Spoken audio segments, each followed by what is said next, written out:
Hey, my name is Chris and welcome to Half Broke Movies. This channel is going to be about movie reviews. It's going to be about just movies in general. We're going to be talking about, best ofs and worst mistakes and top 5 this, top 5 that. Just movie jibber jabber in general. On the first video that we're putting out is going to be talking about the movie that came out a little while ago. That movie, of course, is The Rise of Skywalker. This is going to be spoiler filled, so if for some reason you're one of the few people out there that doesn't know what the hell happens in this movie, you better stop now, because I'm going to be spilling everything and my thoughts about this movie. Here's the deal. This movie, Rise of the Skywalker, of course, is the ninth. It's supposed to be the final thing in the whole Skywalker tale. That started with Anakin to Luke, and now to whomever. We'll get into that in a minute. Here's the big issues with this movie. It's not a bad movie. Let me start by saying it's not a bad movie. It's not a great movie, but it's not a bad movie. And let me give you a little background. Every Star Wars film that has ever came out, I've seen in the theater. Every one of them, okay? All the way from the original, A New Hope, all the way down, of course, now to Rise of Skywalker. Seen everyone. I even seen the special editions in the theater, even the Phantom Menace 3D in the theater, okay? So, I am a major Star Wars fan. With that being said, I am not one of those fans that, minded the special editions and who shot first and all of that. I'm not that deep in it. I just don't think it's that big of a deal as a whole. I am one of the few people that like The Force Awakens and The Last Jedi.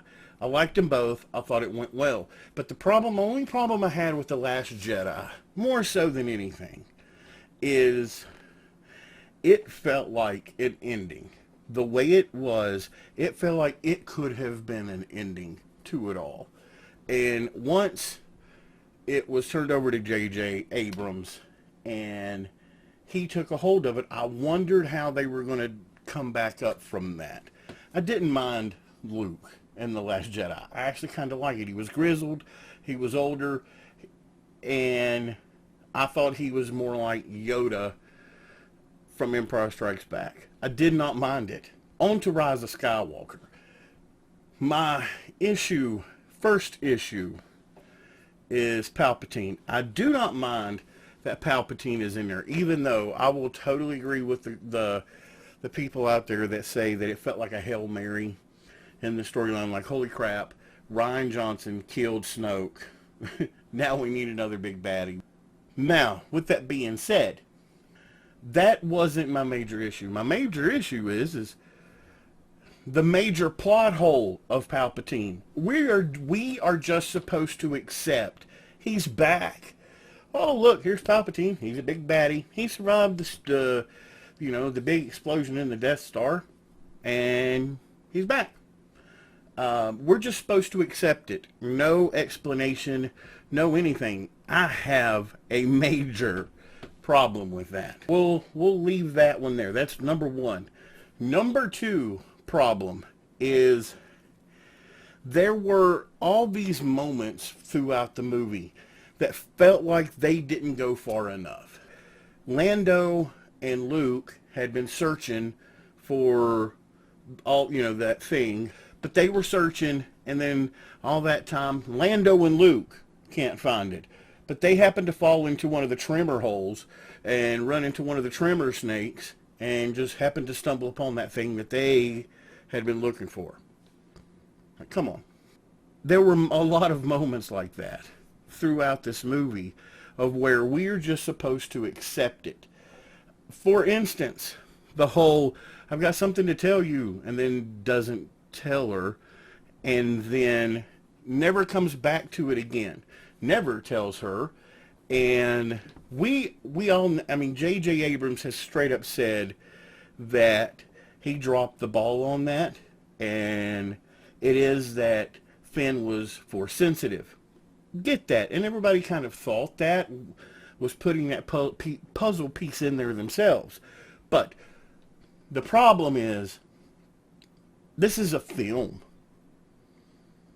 I go to watch this film to get that story. I do not want it to be, I have to go read an interview or read a comment afterwards or something telling me what that meant. Show me in the movie or be David Lynch and don't show me anything. That's how this should have played out. I do not like the kiss at the end. I thought it felt forced. I thought it felt full of shit. Okay? There were great moments. There are some really cool moments. Chewie crying out when Leia died broke my heart. Han showing up. Holy shit, Han showed up. How they got Harrison Ford to come back for this just blows my mind. But that scene is amazing. The whole feel of the fight between Rey and Kylo on the water was definitely a throwback feel to Revenge of the Sith on the lava. Had that like throwback nod to it. I like that. But there were a lot of moments that we as fans were just supposed to be like, hey, here's how it is. I think they missed a chance not bringing the Jedi back in the moment where you're all the Jedi. I do. I think they missed a chance with that. I think it should have shown them, honestly. I think Hayden Christensen not being put in there somewhere was a missed opportunity to thicken that. Just the whole thing felt very pieced together. Just like, holy shit, let's do this and this and this and this. And then they just, boom, here, all right, screw it, here we go. There are the whole rumors that's out there now that the movie is supposed to be 3 hours, but Disney's like, no. JJ wanted to make 2, like part 1, part 2. They said no. That, I don't know what Kathleen Kennedy and them are thinking, because now they have kind of tarnished the butt of the whole thing. But this is also one of those movies I do wonder over time. Like, I remember in 1999 going to see The Phantom Menace and thinking, oh, this is the greatest thing. It's so cool. You know, and then years later as time went, I've hated it more and more. It's the one Star Wars film that I can't watch at all because of the acting of Jake Lloyd in that movie. It's so bad, I can't watch it. Attack of the Clones is kind of almost there because the chemistry between Hayden Christensen and Natalie Portman felt like people just banging 2 sticks together. They had no chemistry. But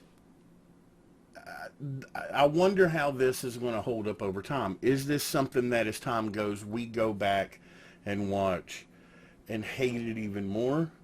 I don't know. Now, on this channel, I've really put some thought in how do we grade things. I do not like thumbs up, thumbs down thing. I think it's too cut and dried. I don't like the scale of 1 to 10. I think that is too broad. And, you know, there's people out there that do the A, B, C, D, E, F. I dig that. I think we're just going to stick to a 1 through 5. All right? And we're going to do 1 through 5 on movies, 5 being amazing. 5, 5-star movies, and 1's being horrible. So with that being said, that rating, I am going to give Rise of the Skywalker a 3. I do not think it's horrible. I do not think it was great. I think it's pretty much end of the road. If you dug this video, I appreciate it. Thanks for checking it out. Please, we're a new channel. Like, subscribe, hit the little bell, ding it, all that goodness on this. I appreciate you checking this out. There's more to come. The schedule that everything's going to be released, I am not 100% sure yet, but it's probably going to be early week, end of week kind of thing. Maybe one in the middle, but definitely 2 videos a week. It's going to be cool. There's a bunch of movies that I want to review from the past that's coming up. Going to be doing a lot of countdowns, so stay tuned. You know, for instance, top 5 Oscar mistakes, things like that. Top 5 directors from the last 30 years, stuff like that. So just stay tuned. Thanks for checking this out, and go watch movies. Peace.